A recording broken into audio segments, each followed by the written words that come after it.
Alhamdulillahi Rabbil Alamin. Wassalatu wassalamu ala ashrafil mursalin Habibina wa syafi'ina mulana Muhammadin wa ala alihi wa ashabihi wa man ittaba'ahu ila yamiddin. Qala Allah Ta'ala fil Qur'anil Azim. A'udzu billahi minasy syaithanir rajim. Wa ma umiru illa liya'budullaha mukhlishina lahuddin. Maha suci Allah Subhanahu wa Ta'ala yang memelihara nikmat ikhlas dalam kalbu kita saat kita melaksanakan salat subuh berjamaah.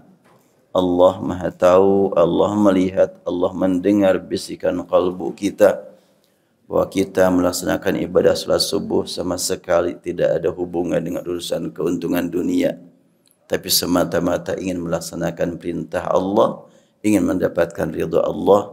Semoga amal ibadah kita diterima oleh Allah Subhanahu wa Ta'ala.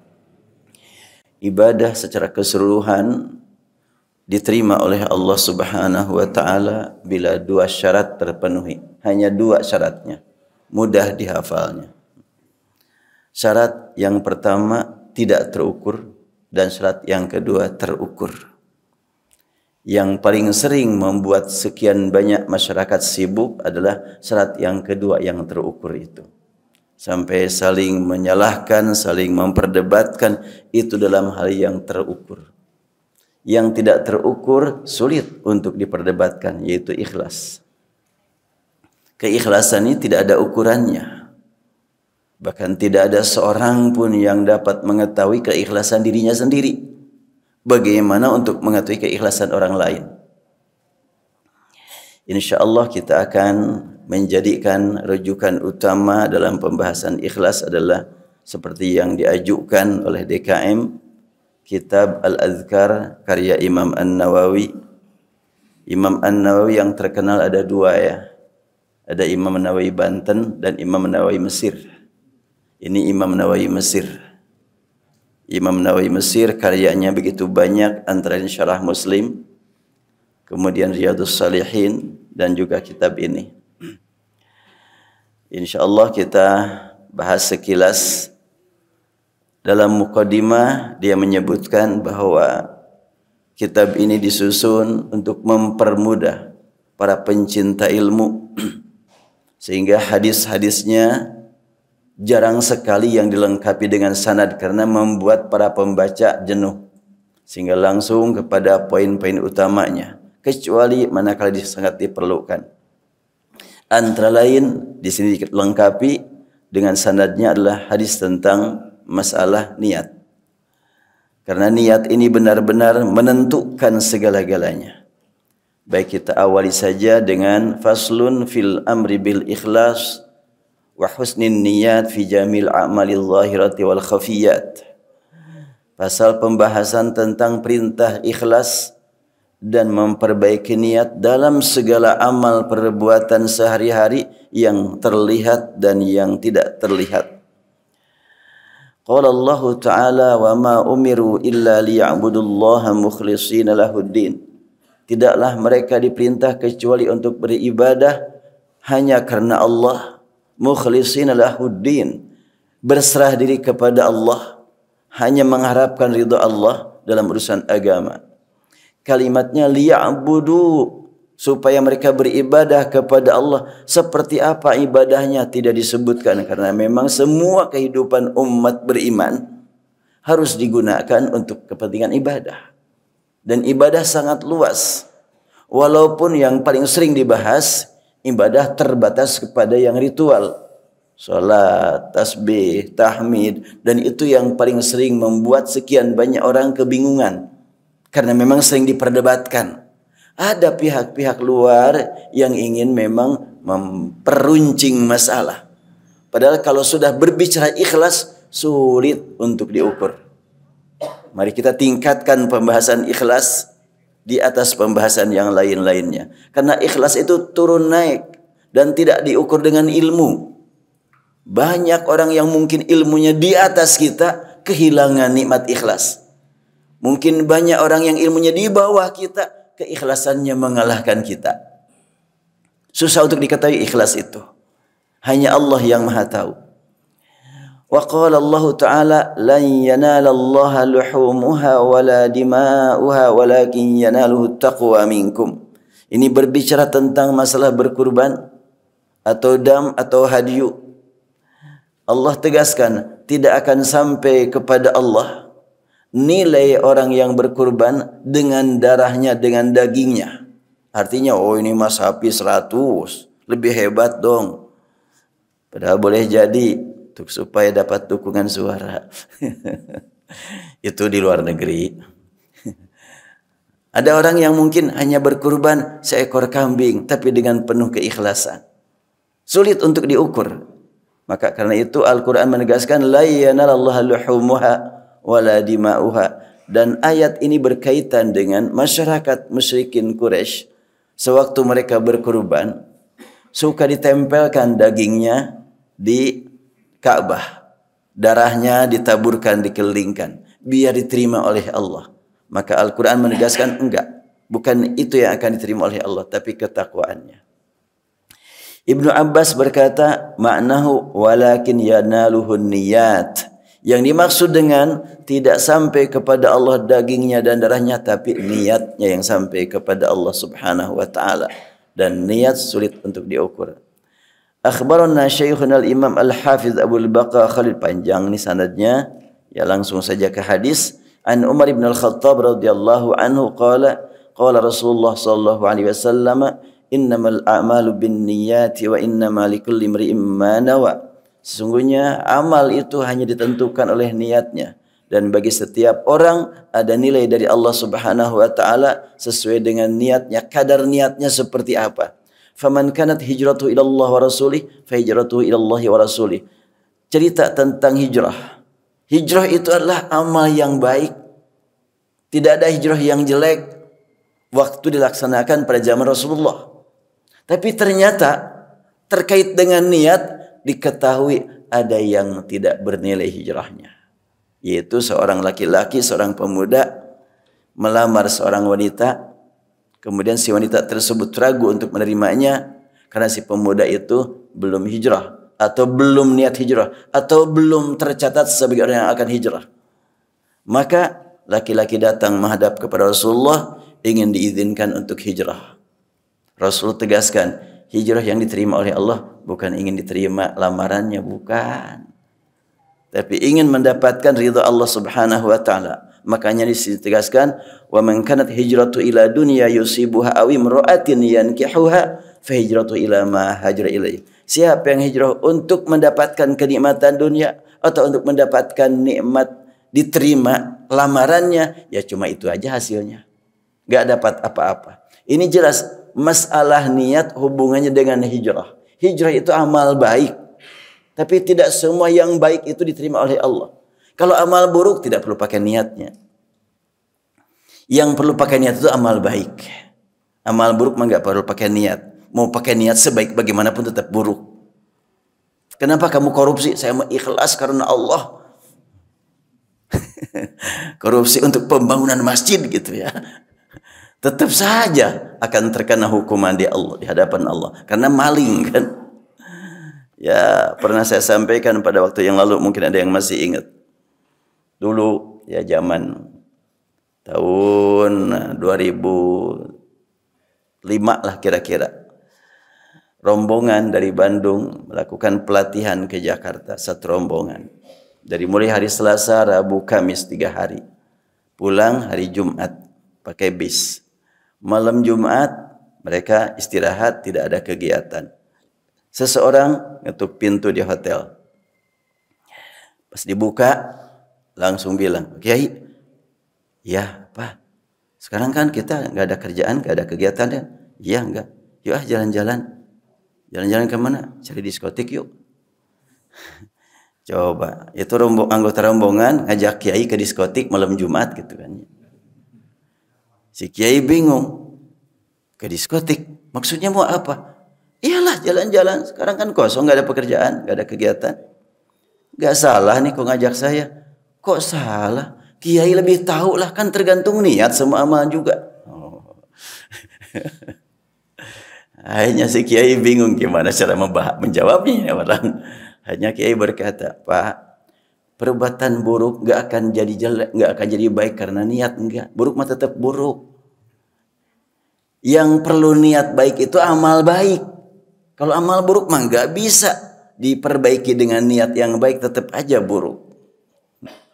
Makanya di sini jelas sekali terkait dengan niat masalah hijrah. Hijrah itu perbuatan baik, berangkat meninggalkan Mekah menuju Madinah, pengorbanan itu. Korban perasaan meninggalkan keluarga, korban ditinggalkan usaha, mungkin pertanian, perdagangan, harus menuju ke tempat yang baru, pengorbanan. Itu yang dilakukan, perlu niat yang baik. Kalau tidak niat karena Allah, tidak punya arti. Hadis muttafaqun alaih, ini hadis riwayat Bukhari Muslim yang barusan. Hadza haditsun sahihun muttafaqun ala sihhatihi mujma'un ala 'idhami mawqihi wa jalalatihi wa huwa ahadul hadits allati 'alaiha madarul Islam wa kana as-salaf wa tabi'uhum min al-khalaf rahimahumullah yastahibbuna istiftah al-musannafat bihadzal hadits tanbihan lil mutali' ala husnin niyyah wa ihtimamihi bidzalika wal itinabihi. Para ulama biasanya kalau mau menyusun kitab, menyusun buku, suka mendahulukan hadis tentang niat. Ini adalah untuk si penulis dan untuk si pembaca. Biar ikhlas, dibaca dulu masalah niat. Termasuk buku ini. Ini kan berbicara namanya juga al-adhkar, tentang zikir. Kok hadis yang pertama diangkat adalah hadis masalah niat. Rawaina 'anil Imam Abi Sa'id Abdurrahman bin Mahdi rahimahullah taala, man arada an yusannifa kitaban falyabda bihadzal hadis. Imam Sa'id Abi Sa'id berkata, siapa yang mau menulis buku maka hendaklah diawali dengan masalah niat. Wa qala al-Imam Abu Sulaiman Al-Khattabi rahimahullah, kana mutaqaddimuna min syuyukhina yastahibbuna taqdima hadisil amal bin niyat amama kulli syai'. Dan demikian juga Sulaiman Al-Khattab, dia berkata, umumnya para ulama mengawali tulisannya dengan pembahasan niat. Wa balaghana an Ibnu Abbas radhiyallahu anhu annahu qala innama yuhfadzur rajul ala qadri niyyatihi. Seseorang akan terpelihara kemuliaannya, keagungannya, kelestarian akidahnya, keislamannya apabila memang niatnya dipelihara. Jadi kita harus senantiasa melihara niat, perbaharui niat terus setiap waktu, setiap hari. Berangkat dari rumah menuju ke masjid, diperbaharui terus niat. Wa qala ghairuhu innama yu'tan nas ala qadri niyatim. Orang akan mendapatkan sesuatu dari Allah diukur dengan ukuran niat mereka. Gak akan dibaca semuanya lah, terlalu panjang. Langsung saja ke hadis berikutnya. Ya'lam annahu yanbaghi liman balagha syai'un min fi fadhilil a'mal ay ya'mala bihi walau marratan wahidah liyakuna min ahli. Dia berkata, ketahuilah bahwa siapapun yang mendapatkan penjelasan tentang satu amal yang baik, maka lakukanlah walaupun satu kali dengan niat karena Allah. Diharap mudah-mudahan dia akan merasakan nikmat untuk melanjutkan perbuatannya. Liqaulin Nabi sallallahu alaihi wasallam fil haditsil muttafaq ala sihhati, dalam hadis yang disepakati kesahihannya, idza amartukum bi syai'in fa'tu minhu mastata'tum. Apabila sudah aku sampaikan perintah kepada kalian, lakukanlah sesuai dengan kemampuan kamu, sesuai dengan semaksimal mungkinlah, sesuai dengan kemampuan kamu. Hadis yang ketiga, ya. Qala al-ulama min al-muhadditsin wal fuqaha wa ghairuhum yajuzu wa yustahabbul amalu fil fadail wa targhib wa tarhib bil hadits dhaif ma lam yakun mawdu'an. Beberapa ulama, para ahli hadis, para ahli fikih dan yang lainnya mengatakan untuk meningkatkan semangat amal yang baik-baik boleh menggunakan hadis dhaif selama tidak sampai tingkat maudhu. Apa itu? Ada hadis sahih, ada hasan, ada dhaif, ada maudhu. Secara global tingkatan hadis seperti itu. Ada sahih, jelas itu adalah yang dipegang oleh semua umat, semua ulama. Ada hasan di bawah sahih. Ada dhaif, lemah. Lemah itu belum tentu bukan sabda Rasul. Belum tentu. Ketika ada 100 hadis yang dihafal oleh seseorang, hafal 100 hadis, cuma satu lupa, maka 99 dikatakan dhaif kalau riwayat dia. Itu ya. Bukan berarti hadis dhaif itu adalah pasti bukan hadis. Enggak. Mungkin benar hadis, cuma gara-gara ada perawi yang lupa sebagian hadis, maka dikatakan hadis yang melalui dia dhaif. Maka di sini Syekh Imam Nawawi menyatakan boleh menggunakan hadis dhaif dalam meningkatkan semangat beramal. Tapi kalau maudhu enggak. Kalau maudhu itu hadis palsu. Kalau palsu dibuat oleh pihak luar. Tapi kadang-kadang hadis palsu juga bukan diniatkan untuk jelek. Tapi ada yang membuat hadis palsu untuk mendorong amal juga. Ketika diingatkan, kenapa kamu bikin hadis palsu? Kan Rasul bersabda, man falyatabawa maq'adahu minan nar. Man kadzdzaba alayya muta'ammidan falyatabawa maq'adahu minan nar. Siapa yang mendustakan aku dengan sengaja, artinya membuat hadis berkata Rasulullah padahal bukan dengan sengaja, maka siap-siap neraka tempatnya.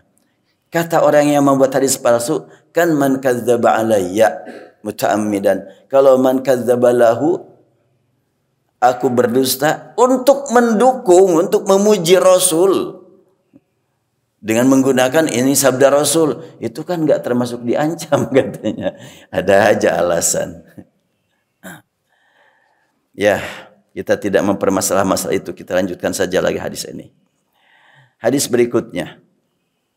I'lam annahu kama yustahabbu dzikru yustahabbul julusu fi hilaqi ahlihi. وقد تظاهرت الأدلة على ذلك وسترد في مواضعها إن شاء الله تعالى ويكفي في ذلك حديث ابن عمر رضي الله عنهما قال. Ketahuilah bahwa sangat dianjurkan untuk berzikir. Caranya bagaimana? Silakan bikin halaqah zikir, grup-grup zikir. Dan sudah banyak dalil-dalil yang menjelaskan tentang hal tersebut, insyaallah akan saya sampaikan. Antara lain Ibnu Umar radhiyallahu anhuma berkata, qala Rasulullah sallallahu alaihi wasallam, Rasul bersabda, "Idza marartum biriyadil jannati farta'u." Apabila kamu, ini sabda Rasul yang diriwayatkan oleh Ibnu Umar, apabila kamu melewati riyadil jannah, taman-taman surga, maka perbanyaklah zikir. Mereka bertanya, qalu wa ma riyadul jannati ya Rasulullah? Wahai Rasulullah, apa yang dimaksudkan dengan riyadul jannah, taman-taman surga? Rasul bersabda, hilaquz zikri, halaqah zikir, grup-grup zikir. Fa inna lillahi ta'ala sayyaratin minal malaikah. Sungguhnya Allah subhanahu wa ta'ala memperhatikan dan menyuruh sekian banyak malaikat untuk berkeliling. Yatlubuna hilaqa zikr, mencari halaqah zikir, mencari kumpulan-kumpulan yang digunakan untuk berzikir. Faiza atau alaihim haffu bihim, apabila malaikat menemukan sekelompok masyarakat sedang zikir, maka malaikat langsung menutupkan sayapnya untuk para ahli zikir tersebut. Jadi ikut serta bersama ahli zikir. Oh, luar biasa. Kalau malaikat ikut hadir di tempat ini saat ini, berarti kita berharap betul-betul mendapatkan nikmat kebersihan malaikat. Malaikat kan gak pernah berdosa ya. Jadi kalau kita banyak-banyak berkumpul dalam ruangan zikir, malaikat akan hadir, dan tentunya dengan kehadiran malaikat kita akan merasakan nikmatnya kebersihan, kesucian malaikat, jauh dari perbuatan dosa, sehingga dengan banyak-banyak zikir kita akan dibersihkan dari dosa kita. Ini sebetulnya zikir kita ini. Zikir itu bukan berarti dikhususkan untuk membaca kalimat zikir. Banyak orang yang membaca zikir tapi belum tentu zikir ya. Sebaliknya, ada orang yang tidak kelihatan berzikir padahal dia sedang zikir. Dan kata zikir kalau kita lihat dalam Al-Quran, di antaranya alladzina yadhkuruna Allah qiyaman wa qu'udan wa ala junubihim wa yatafakkarun. Ulul albab adalah mereka yang berzikir ketika duduk, ketika berdiri, ketika berbaring, bisa berzikir.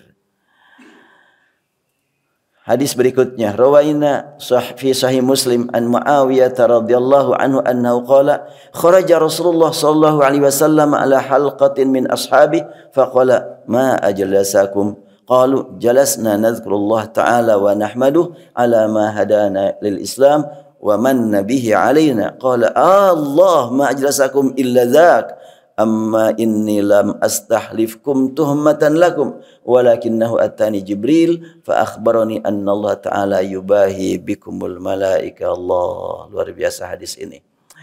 Rasulullah sallallahu alaihi wasallam satu saat keluar melihat keadaan para sahabat yang sedang kumpul-kumpul.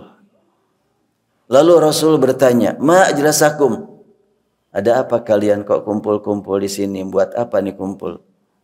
Mereka berkata, kami berkumpul untuk mengingat Allah, memuji Allah, bersyukur atas karunia yang Allah berikan kepada kami, yaitu Allah yang telah memberikan hidayah kepada kami dengan al-Islam. Ini kan para sahabat mantan-mantan kafirinnya. Mereka bahasa sekarang mu'alaf ya. Para sahabat itu banyak sekali itu. Dulunya menyembah berhala, berantem, mabok, berzina. Kemudian mendapatkan nikmat Islam, maka mereka kumpul, berzikir, mengingat karunia.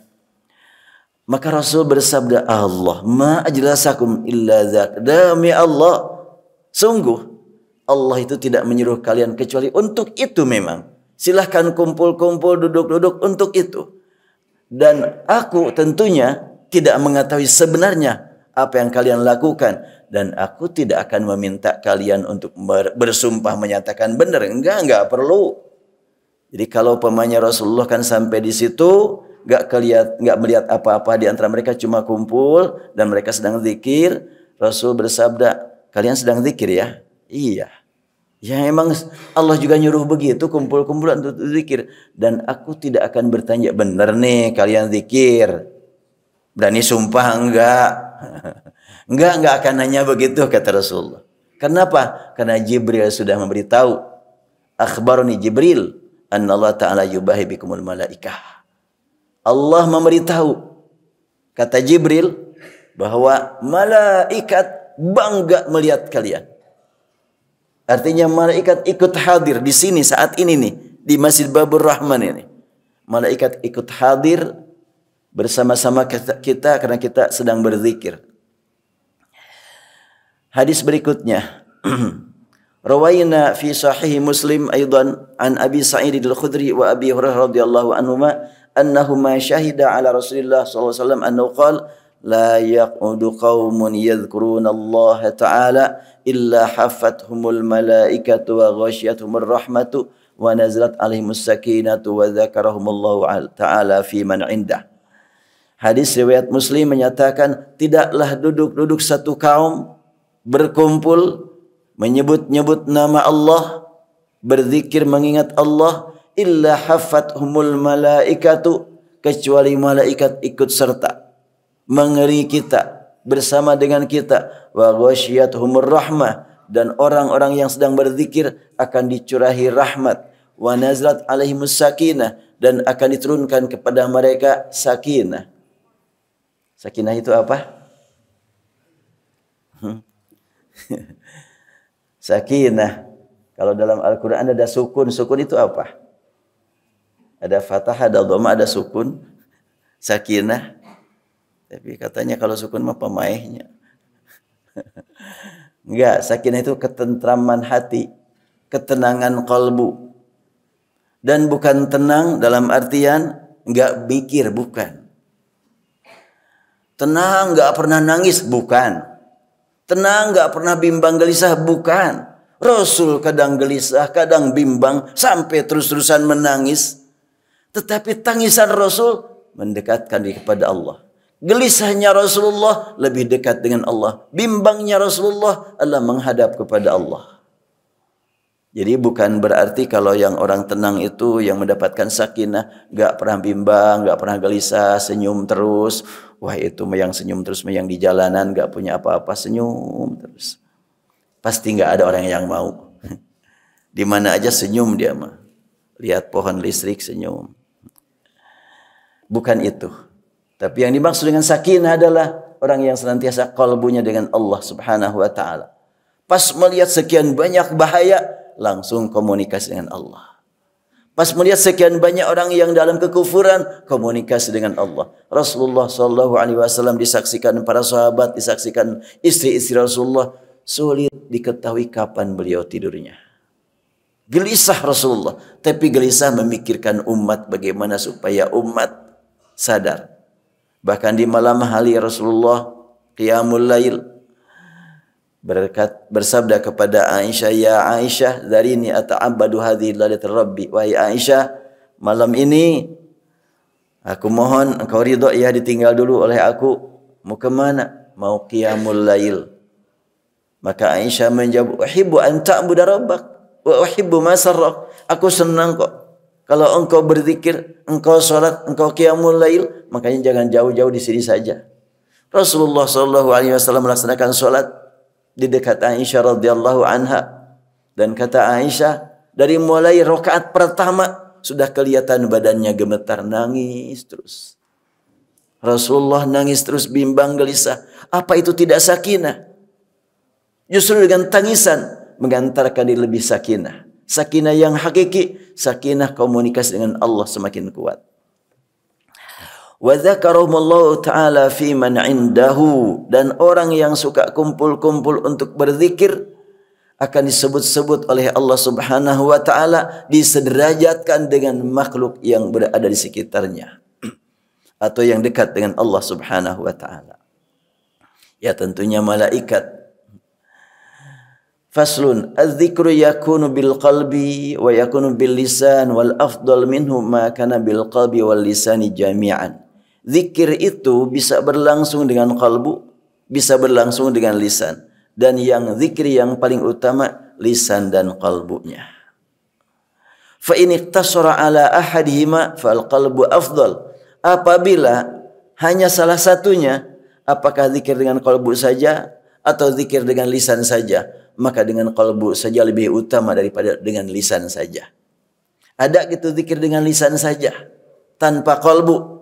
Ya mungkin orang sambil membaca tasbih terus, tahmid terus, tapi kalbunya nggak tahu sedang mikirin apa gitunya. Tapi mulutnya terus mengucapkan umpamanya sholawat, umpamanya tasbih, dimanapun dia berada, subhanallah, subhanallah, subhanallah, astagfirullah, astagfirullah, astagfirullah. Tidak diresapi, tidak dijiwai, niat zikir dengan lisan. Ada nilainya sebagai orang yang zikir. Dan sangat bermakna. Apa di antara maknanya? Dia tidak akan ngomong sembarangan. Karena lisannya sedang sibuk dengan membaca kalimat-kalimat zikir. Enggak masalah. Cuma jangan sedang dalam keadaan hadir ta'lim, di depan lagi duduknya, dia pakai tasbih, terus bibirnya bergerak. Imam mencemoohkan mau balik, imam udah mundur, jangan di sini. Ngeledek itu. Itu saya sering menyaksikan seperti itu. Duduk terdepan, tapi dia nggak dengar saya gitu. Terus saja begini. Ya ini orang mengganggu konsentrasi ini. Padahal tentunya mendengarkan pengajian, apalagi yang dikaji Quran dan hadis, itu sudah jelas zikir. Justru dengan cara seperti itu dia menghilangkan atau tidak mengambil kesempatan zikir yang lebih utama. Thumma la yanbaghi ay yutraka dzikru bil lisan ma'al qalbi khaufan min ay yudhanna bihi riya. Nah, ini yang penting untuk diangkat. Ketika ada orang dan dia sudah terbiasa zikir dengan qalbu dan lisan, hanya banyak orang, udahlah saya sekarang enggak akan melakukannya, takut dipandang riya oleh orang. Itu gimana itu? Saya berzikir di sini takut disebut riya, takut dipandang riya oleh orang. Tidak tepat. Sikap seperti itu tidak tepat. Sebagaimana umpamanya, udahlah salat mah di rumah aja, jangan di masjid, riya lah di masjid mah. Itu sebenarnya bagaimana kalau ada orang yang seperti itu? Bal yadhkuru bihima jami'an wa yuqsad bihi wajhullah ta'ala. Lakukan saja, jangan sampai takut dipandang riya oleh manusia. Wa qad qaddamna 'anil Fudaili rahimahullah anna tarkal amal li ajli nas riya. Fudail bin Iyad pernah berkata, meninggalkan amal baik karena takut riya itulah riya yang sebenarnya.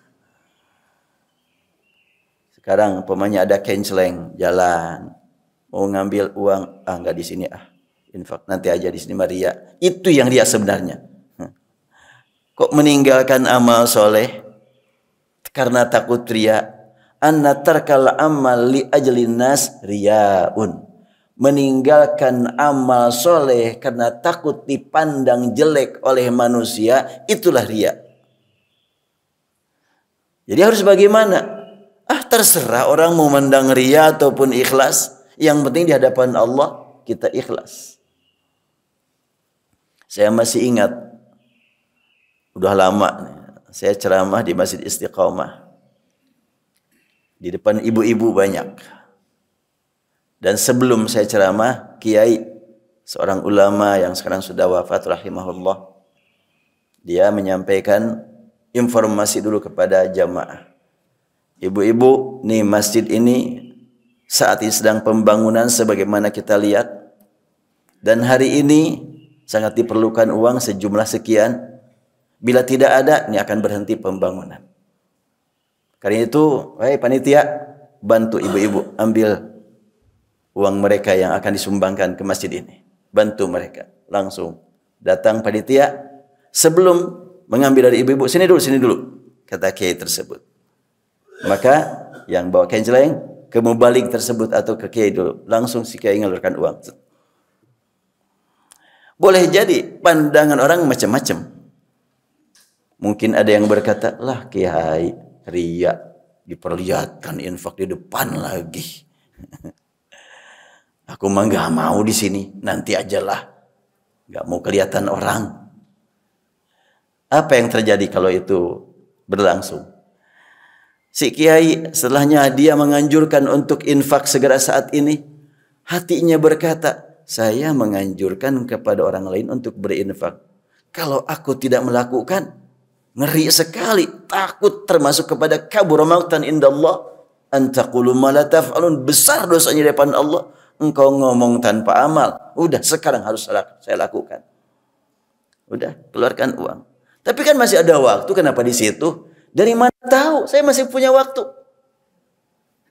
Jangan-jangan habis ngomong langsung jatuh. Dan sudah ada kan, sudah viralnya beberapa waktu yang lalu seorang ibu sedang mimpin tahlilan, coba ya. Pas sampai dia membaca wa ilahukum ilahu wahid, langsung meninggal. Itu viral di YouTube itu. Saya langsung menjadikan pegangan kemarin dalam pengajian. Kalau ada orang yang menetapkan bahwa mimpin zikir kayak begitu bid'ah dhalalah finar, tuh si ibu husnul khotimah tuh. Iya. Allah Subhanahu wa taala yang ngatur urusan nar dan jannah ya. Adapun umpamanya pemahaman, ada perbedaan dari dulu, ada niat yang dinilai oleh Allah Subhanahu wa taala. Boleh jadi yang dipandang ini lemah, dipandang itu kuat, di hadapan Allah yang dilihat oleh Allah niatnya. Sebab urusan pemahaman berbeda, itu relatif. Kalau urusan pemahaman. Saya lanjutkan.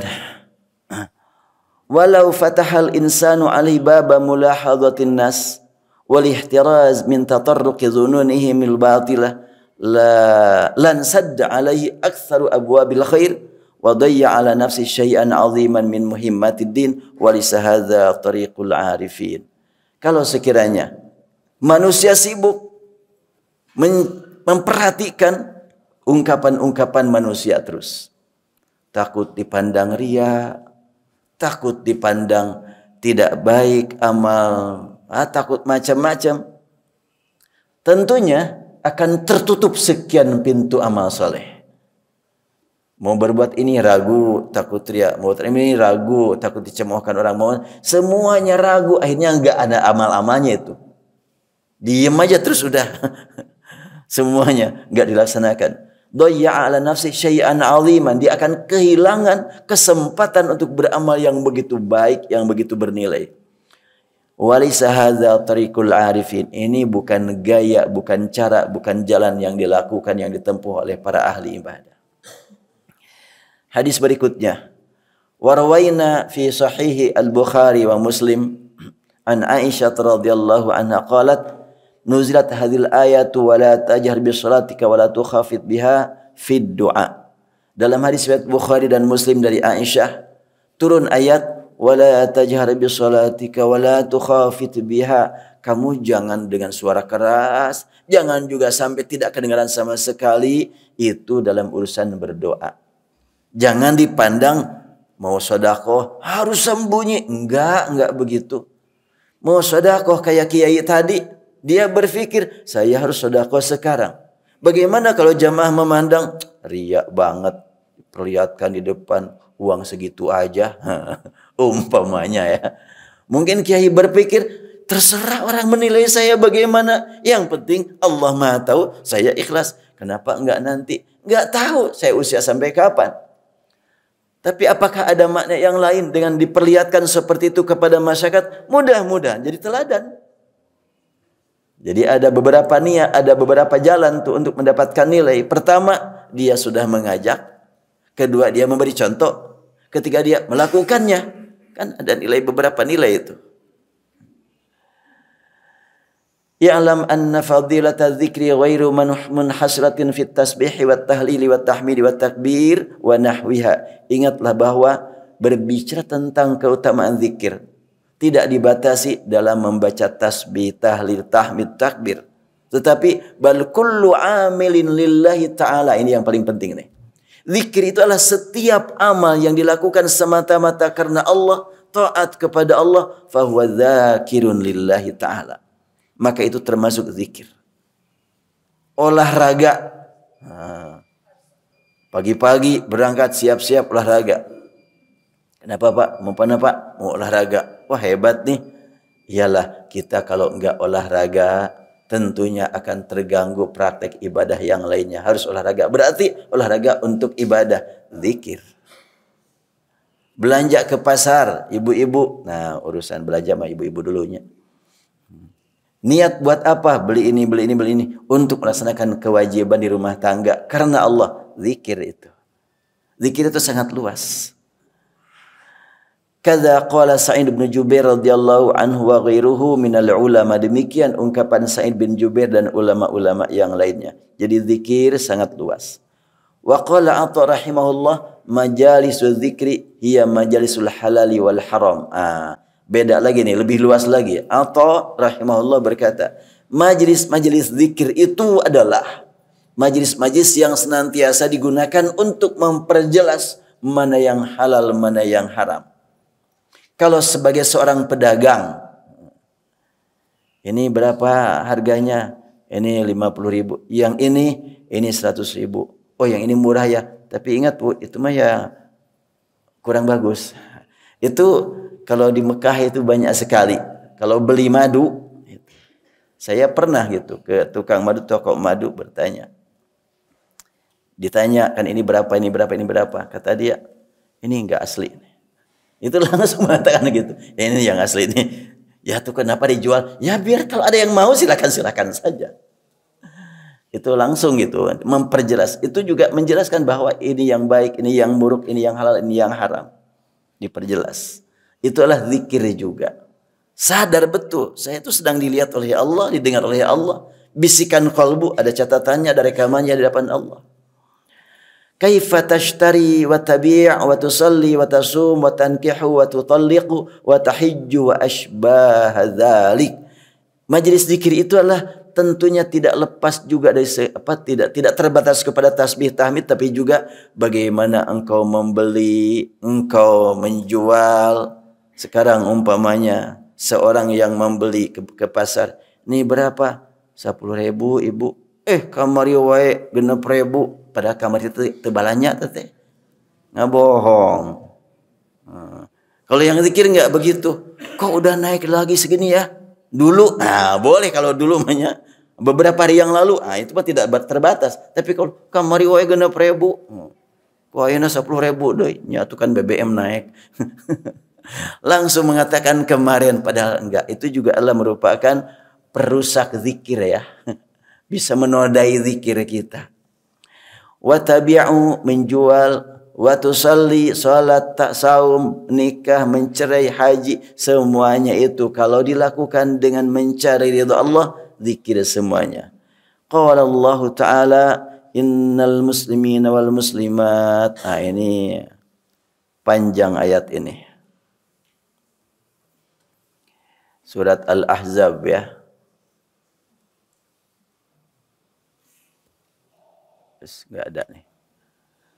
Surat Al-Ahzab tadi ayat berapa tuh? Al-Ahzab ayat 35.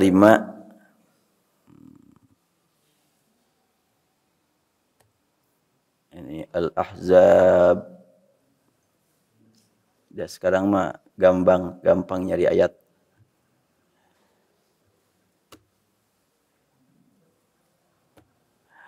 Innal muslimina wal muslimati wal mu'minina wal mu'minati wal qanitina wal qanitati was sadiqina was sadiqat was sabirina was sabirat wal khashina wal khashiat wal mutasaddiqina wal mutasaddiqat was shaimina was shaimat wal hafizina furujahum wal hafizat wal dzakirina Allah katsiran wal dzakirat a'adallahu lahum maghfiratan wa ajran 'azima. Zikir itu melibatkan tentang keislaman, keimanan, ketundukan, kejujuran, kesabaran, kekhusyuan, sedekah, saum, memelihara, menjaga diri dari berbagai hal yang mengganggu seksual. Itu semuanya termasuk zikir. Luas sekali mana zikir.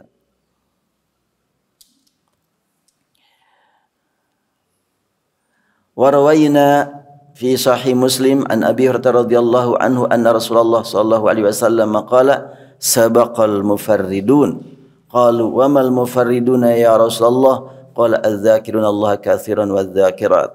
Rasulullah sallallahu alaihi wasallam tiba-tiba bersabda, wah mufarridun sudah dahulu menuju Allah, menuju kesuksesan. Para sahabat bertanya, siapa yang kau maksudkan dengan al-mufarridun? Rasul menegaskan, mereka orang-orang yang senantiasa mengingat Allah, laki-laki ataupun perempuan.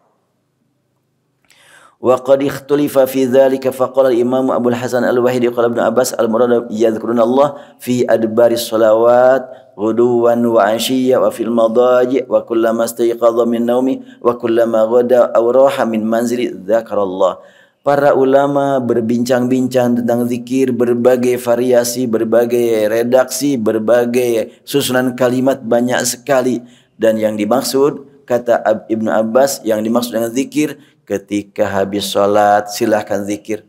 Pagi-pagi, sore-sore, ketika berbaring, ketika bangun dari tidur, ketika mau berangkat, ketika pulang, menuju rumah, semuanya itu adalah ketika niat semata-mata karena Allah, zikir semuanya. Bapak dan ibu berangkat menuju pekerjaan, niat melaksanakan perintah Allah, zikir. Dan kalau sudah diniatkan mencari ridha Allah, tentunya di perjalanan pun akan senantiasa menjaga lisan dan menjaga niat dan tidak akan begitu mudah tergiur dengan hal yang tidak bermakna. Wa qala Mujahid la yakunu minaz zakirin Allah katsiran waz zakirat hatta yadhkurallah qa'iman wa qidan wa mudtaji'a.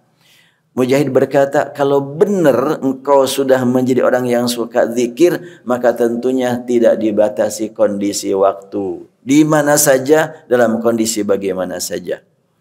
Qala Atha man shalla shalawatil khams bihuquqiha fa huwa dakhilun fi qouli ta'ala wadz-dzakirina Allah katsiran wadz-dzakirat. Atha berkata, orang yang melaksanakan salat 5 waktu dan memperhatikan hak-hak salat, maka dia termasuk orang yang ahli zikir. Wa qad jaa fi hadis Abi Sa'id al-Khudri radhiyallahu anhu qala qala Rasulullah idza ayqadha ar-rajulu ahlahu min al-lail fa shalla aw shalla rak'atain jami'an kutiba fi dzakirin Allah katsiran wa dzakirat. Kemudian Rasul bersabda, apabila seorang bapak bangun di malam hari dan membangunkan keluarganya lalu salat bersama-sama, maka akan tercatat sebagai ahli zikir. Jadi kalau begitu, bapak-bapak nanti malam pas bangun ajak istri untuk bersama-sama sholat. Tapi yang suka ngajak bapak ke ibu atau ibu ke bapak nih? Siapa yang duluan bangun biasanya? Aduh nih, susah nggak jawab, takut ada yang tersinggung. Hadza haditsun masyhur rawahu Abu Dawud wa Nasai wa Ibnu Majah.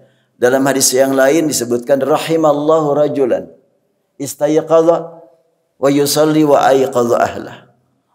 Semoga Allah limpahkan rahmat kepada seorang laki-laki yang bangun langsung wudu salat dan setelah itu membangunkan keluarganya, membangunkan istrinya. Kemudian hadis berikutnya wa rahimallahu mura'atan istayqadat wa ayqadat ahlaha. Semoga Allah limpahkan rahmat kepada wanita yang bangun di malam hari dan dia langsung membangunkan suaminya untuk ngajak sholat. Kalau laki-laki bangun, sholat dulu, lalu membangunkan istrinya untuk sholat bersama. Kalau perempuan, bangunkan dulu suaminya. Bedanya. Kenapa demikian? Berarti artinya bahwa laki-laki lebih dulu bangunnya. Lebih dulu bangun, langsung sholat, nah kemudian diajak istrinya. Kenapa? Karena laki-laki tersebut harus berdoa sendirian dulu, mendoakan dirinya dan mendoakan keluarganya. Kalau perempuan langsung, ini pemimpin saya ini, jangan sampai terlambat bangun. Maka perempuan bangun langsung membangunkan suaminya untuk sholat. Satu hadis lagi. Saya siapkan ini 10 hadis saja nih.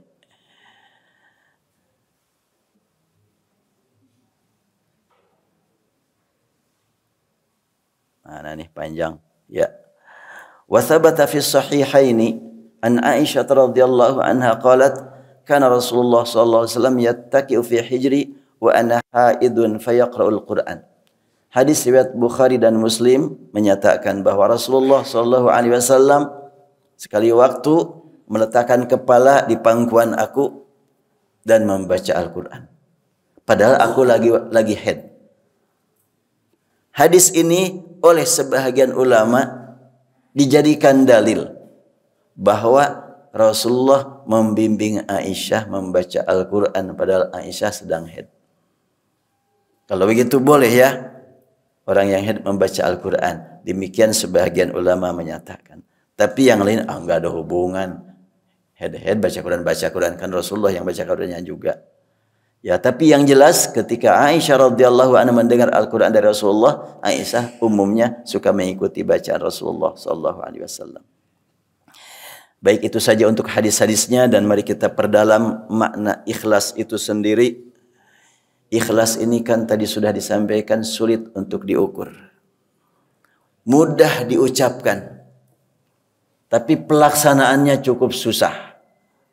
Harus bagaimana kita agar kita termasuk orang yang mampu beramal dengan ikhlas. Kita belajar kepada para pendahulu kita yang sudah dijamin. Dijamin ahli surga. Tentunya para nabi, para rasul. Dan yang dijamin ahli surga dengan lidah Rasulullah. Yaitu minal mubasyirin bil jannah. Para sahabat yang terdekat kepada Rasulullah. Yang sudah dinyatakan ahli surga antara lain Abu Bakar, Umar, Utsman, Ali. Zubair bin Awam dan beberapa orang, 10 orang semuanya. Berarti mereka lah yang harus kita jadikan guru. Bagaimana supaya kita dapat menikmati ikhlas beramal. Kita mulai umpamanya dari Nabi Ibrahim, Khalilullah. Nabi Ibrahim membangun Ka'bah. Dibimbing langsung oleh Allah subhanahu wa ta'ala. Dan setelahnya membangun, dia berkata, wa idh yarfa Ibrahimul qawa'ida minal baiti wa Ismail Rabbana taqabbal minna innaka antas sami'ul alim. Nabi Ibrahim memohon kepada Allah Subhanahu wa taala agar amal yang telah dilakukan bersama Ismail diterima oleh Allah. Artinya ini adalah pemahaman pribadi saya bahwa Nabi Ibrahim setelahnya beramal dengan tepat dibimbing oleh wahyu, dia menuduh dirinya belum sempurna dalam beramal. Makanya memohon agar diterima. Gak berkata, ya sudah pastilah diterima, bener kok ibadah kita. Ada orang yang berpandangan seperti itu tuh. Yang begini nih sholat yang bener. Yang gitu-gitu tuh gak bener tuh. 60 tahun kamu sholat gak diterima satupun oleh Allah. Duh, jangan bilang begitu deh. Urusan diterima dan tidak diterima hanya Allah yang Maha tahu. Boleh jadi ada orang yang ibadahnya kurang ilmunya, tapi khusyuknya dan ikhlasnya menutupi kekurangan yang tadi. Ada yang mungkin orang yang khusyuknya kurang, tapi dia sibuk mencari ilmu, kekurang khusyuannya mudah-mudahan tertutupi oleh rajinnya mencari ilmu. Husnuzan aja ya kepada Allah ya gitu. Jangan dibalik. Nggak benar itu walaupun ilmunya luas. Nggak benar itu keikhlasannya, nggak diterima, nggak begitulah. Atau pemainnya walaupun khusyuk bagus, tapi ilmunya nggak benar, nggak diterima. Kenapa nggak dibalik? Kita kan harus husnuzan kepada Allah. Ana inda dhanni abdi bi falyadhunna bi ma syaa. Allah berfirman, aku senantiasa penuh perhatian kepada sangkaan hamba-Ku. Maka berbaik sangkalah. Akan kubalas dengan kebaikan. Kalau buruk sangka kepada Allah, ya dibalas dengan keburukan. Jadi kita harus senantiasa baik sangka kepada Allah. Nah, Nabi Ibrahim memohon Rabbana taqabbal minna innaka antas samiul alim. Turun dari Ibrahim ke Nabi Yusuf. Kan Nabi Yusuf itu anaknya Yakub, Yakub anaknya Ishak, Ishak anaknya Ibrahim. Berarti cicitnya ya. Nabi Yusuf ujian dari sejak anak-anak. Mendapatkan ujian cukup berat. Dijebloskan ke dalam sumur oleh saudara-saudaranya. Tapi diselamatkan oleh Allah dengan datangnya seorang saudagar. Menggali air, mengambil air, ternyata dapat anak. Anak itu ganteng, luar biasa. Ternyata menarik perhatian seorang wanita.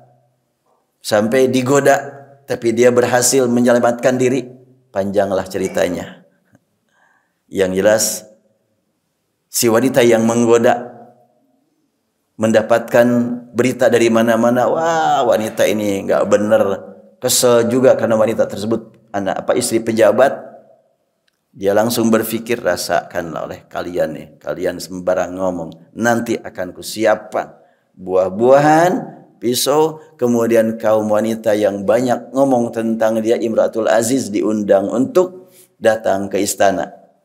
Pas sudah sampai di istana, silahkan pegang pisau masing-masing, untuk megang apel, untuk megang ini silahkan. Pas sudah semuanya megang pisau dan buah-buahannya untuk dipotong. Kemudian Imratul Aziz langsung manggil Yusuf. Cup, pakai ucupnya tuhnya. Maka Yusuf keluar. Kaget mereka. Wah, Yusuf keluar. Pas dilihat wajahnya, semuanya terbelalak. Semuanya mata simeun kata orang barat. Gak bisa berkedip. Ini orang atau malaikat gitu. Tangannya bergerak tanpa sadar. Buah sudah habis. Tangan langsung dipotong sampai pada berdarah. Tanpa sadar. Ini luar biasanya. Sampai tidak sadarkan diri. Saya sering lewat ke wanita, cuek-cuek aja mereka. Ini Nabi Yusuf luar biasa sampai seperti itu. Makanya kalau ada film Nabi Yusuf, nggak ada orang yang bisa berperan sebagai beliau. Ini adalah Nabi Yusuf diuji sampailah dia dimasuk penjara, dan di penjara tentunya beliau hidup digunakan untuk dakwah sampai dia keluar. Dan setelahnya keluar, tidak diduga oleh saudara-saudaranya dia masih hidup. Tapi ayahnya Nabi Yusuf, karena Nabi, Rasul, dapat berita dari Allah, Yusuf masih hidup. Namun rindunya tak terhingga. Sampai menangis terus, sampai saking terus-terusan menangis sehingga sakit mata, sehingga tidak bisa melihat lagi. Itulah ayahnya Nabi Yusuf. Tapi pas waktunya sudah tiba, Allah pertemukan Yusuf dengan orang tuanya, dan tiba datang di tempat, dan Nabi Yusuf turun dari singgasana, mempersilahkan orang tua untuk duduk, wa rafa'a abawahi ala rasyi wa kharru lahu sujjadah. Dipersilahkan orang tua untuk menduduki tempat yang sangat mulia, dan Yusuf turun, kemudian saudara-saudaranya hormat ke Yusuf, sujud kepada Nabi Yusuf, dan Nabi Yusuf bukan orang yang gila hormat. Beliau malah justru menghadap kepada Allah. Dan Nabi Yusuf berkata, Rabbi, qad ataitani minal mulki, wa 'allamtani min ta'wilil ahadith, fatiras samawati wal ard, anta waliyyi fid dunya wal akhirah, tawaffani musliman, wa alhiqni bis salihin. Nabi Yusuf memohon kepada Allah dengan kalimat, Ya Rabb, telah engkau berikan kepadaku kehidupan sampai saat ini, kau berikan ilmu kepadaku memahami bahasa mimpi. Ya Allah, sungguh telah engkau jaga diriku hingga bisa hidup sampai tua seperti ini. Aku mohon ya Allah, engkau wafatkan aku dalam keadaan muslim. Tawaffani musliman. Emang waktu itu belum muslim. Wa alhiqni bisalihin, izinkan aku untuk ikut orang-orang saleh. Berarti Nabi Yusuf memandang dirinya belum termasuk golongan orang yang soleh. Ingin bergabung dengan orang yang soleh. Aduh, enggak sanggup mereka orang soleh. Aku di mana? Makanya kalimatnya juga alhiqni, izinkan aku ikut. Ikut bukan bergabung. Ikut di belakang. Itulah kerendahan hati Nabi Yusuf menghadap kepada Allah yang dengan ujian bertubi-tubi beliau sukses. Diuji dengan harta, diuji dengan wanita, diuji dengan kebencian keluarga, kakak-kakaknya. Beliau sukses. Dan sampai mendapatkan kedudukan yang sangat istimewa. Ternyata beliau tidak gila hormat, malah justru menghadap kepada Allah, memohon agar diwafatkan dalam keadaan muslim. Tawaffani musliman wa alhiqni bis salihin. Kemudian kita turun lagi ke Nabi Sulaiman. Nabi Sulaiman yang diangkat oleh Allah dengan kedudukan yang sangat mulia, raja, harta yang berlimpah, ilmu, wawasan yang tidak ditandingi oleh siapapun, luar biasa. Nabi Sulaiman pas sekali waktu beliau merasa penting untuk melakukan perjalanan, berangkat. Di perjalanan Nabi Sulaiman melihat ada kumpulan semut, gak tahu sedang muktamar, konferensi, entah kampanye. Semut, seekor semut, pakai ekornya semutnya. Sesemut-semut berbicara kepada yang lainnya. Ya ayyuhan namlu dukhulu masakinakum la yahtimannakum Sulaimanu wa junuduh wa hum la yash'urun. Semut, bukan semut yang terkenal, bukan semut pemimpin. Qalat namlatun. Kalimat namlatun pakai tanwin itu menunjukkan semut asing itu. Tapi dia melihat ada Sulaiman lagi jalan bersama tentaranya menuju ke sini. Dia langsung merasa tanggung jawab, sampaikan kepada masyarakat semut, wahai semut-semut sekalian, segera masuk lubang. Kalau enggak, kita diinjak-injak Sulaiman. Sulaiman enggak tahu kalau dia menginjak kita. Ayo masuk. Nabi Sulaiman mendengar semut berpidato dan beliau tercengang. Fatabassama dhahikan min qawliha. Tersenyumlah. Nabi Sulaiman mendengar guru baru. Nah, ini guru ini punya tanggung jawab tentang rakyat, menyelamatkan rakyat, bahagia dan punya ilmu baru. Dan pada waktu itu semut langsung menganjurkan rakyat untuk masuk ke lubang sementara dia sendiri belum. Qalat namlatu ya ayyuhan namlu dukhulu masakinakum. Maka Nabi Sulaiman tersenyum, tapi tidak senyum terus. Fatabassama dhahikan min qawliha wa qala rabbi auzi'ni an ashkura ni'mataka allati an'amta 'alayya wa 'ala walidayya wa an a'mala salihan tardah wa adkhilni bi rahmatika fi 'ibadika salihin. Nabi Sulaiman menghadap kepada Allah dengan kalimat Rabbi. Rabbi, bukan Rabbuna, bukan Rabbana, Rabbi. Wahai Rabbku, ini aku, seorang hamba yang mendapatkan amanat begitu besar dari engkau, kedudukan, harta, ilmu orang lain enggak nyampe. Makanya Rabbi, bimbinglah aku ya Allah untuk dapat mensyukuri nikmat-Mu yang kau curahkan kepadaku, yang kau curahkan kepada kedua orang tuaku, dan bimbinglah aku agar mampu beramal soleh yang engkau ridhai. Kalimatnya, wa adkhilni birahmatik, dan masukkan aku dengan rahmatmu ke dalam golongan hamba-hambamu yang saleh. Sama dengan Nabi Yusuf. Merasa belum termasuk golongan yang saleh.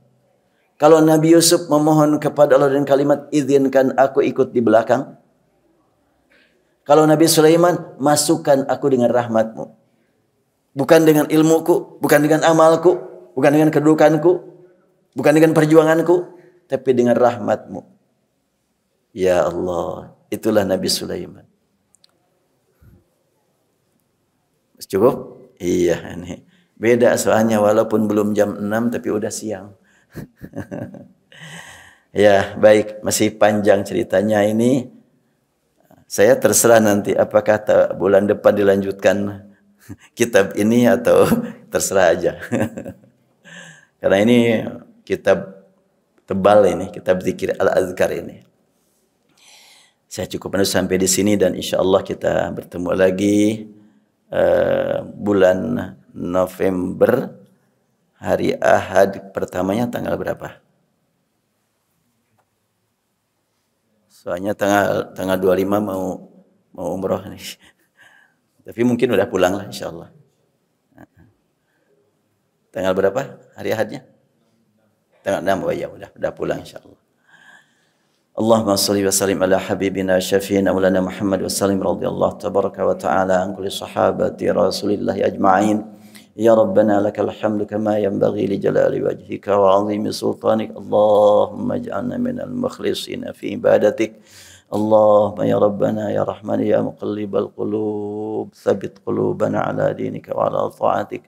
Subhanaka ya Rabbana inna kunna minal zalimin zalamna anfusana ya Rabbana illam taghfir lana wa tarhamna lanakunanna minal khasirin. Allahumma tsabbit qulubana ala dinik. Allahumma aqsim lana min khasyatik ma tahulu bainana wa baina ma'siyatik, wa min ta'atika ma tuballighuna bihi jannatak, wa min al-yaqini ma tuhawwinu bihi 'alaina masa'ibad dunya. Allahumma matti'na bi asma'ina wa absarina wa quwwatina abadan ma ahyaytana. Allahumma ij'alhu waritha minna. Allahumma ij'al tha'rana 'ala man zalamana وانصرنا على من عادانا ولا تجعل مصيبتنا في ديننا. اللهم لا تجعل الدنيا أكبر همنا ولا مبلغ علمنا ولا تسلط علينا يا ربنا من لا يخافك ولا يرحمنا برحمتك يا أرحم الراحمين. ربنا آتنا في الدنيا حسنة وفي الآخرة حسنة وقنا عذاب النار والحمد لله رب العالمين.